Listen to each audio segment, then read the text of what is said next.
High, শনিবারের mini ব্লগে সবাইকে স্বাগতম। চলো আজকে ভিডিওর মধ্যে তোমাদের একটা নিনজা টেকনিক দেবো, একটা দারুণ জিনিসের। তো সেটাই বলা যাক। হোঁচট, এটা তো সবাই কম বেশি খেয়েইছো। হয় জুতো ছিঁড়েছে হোঁচট খেয়ে, না হলে হাত মুখ কোথাও একটা কেটে গেছে। দেখো, কেটে গেলে তো সেটা আমি সারাতে পারবো না, ডাক্তারের কাছে যেতে হবে। বাট হোঁচট খেয়ে যদি জুতো ছেড়ে, আজকে এমন একটা টেকনিক দেবো যেটা ফলো করলে কিন্তু অনেক কাজে দেবে। আর আজকে আমার কপালটা খারাপ ছিল, আমার জুতোটা আজকে হোঁচট খেয়েই ছিঁড়েছে। তাই জন্যই কিন্তু এই টেকনিকটা তোমাদের দিতে পারবো। আর তার জন্য আমার ক্লাসে ঢুকতে অনেকটা লেট হয়েছিল। এইদিকে দিয়েছিল দিদি একটু ব্রেক ক্লাসের মাঝে, তারপরে অবশেষে আমাদের ক্লাসটা শেষ হলো। আর আমার মাথায় তখন চলছিল আমি জুতোটা কি করে বাড়িতে পরে যাব, ওই ছেঁড়া জুতো।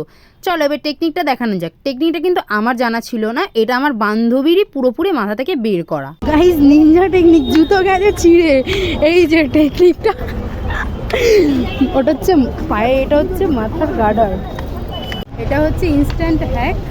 যদি রাস্তায় এমন জায়গায় যদি জুতো যদি ছিঁড়ে যায়, আর এরকম যদি সিচুয়েশান হয়, আর সাথে যদি কোনো মেয়ে থাকে চুলে গার্ডার থাকবে, সেটা খুলে এবার লাগিয়ে নেবে আপাতত বাড়ি যাওয়ার জন্য। তোমরাও যদি হঠাৎ করে প্রবলেমে পড়ো তাহলে কিন্তু এই হ্যাকটা ট্রাই করতেই পারো। আর অবশেষে আমরা চলে আসলাম 2 নম্বর প্ল্যাটফর্মে, কারণ 4 নম্বরের ট্রেনটা ছেড়ে দিয়েছিল।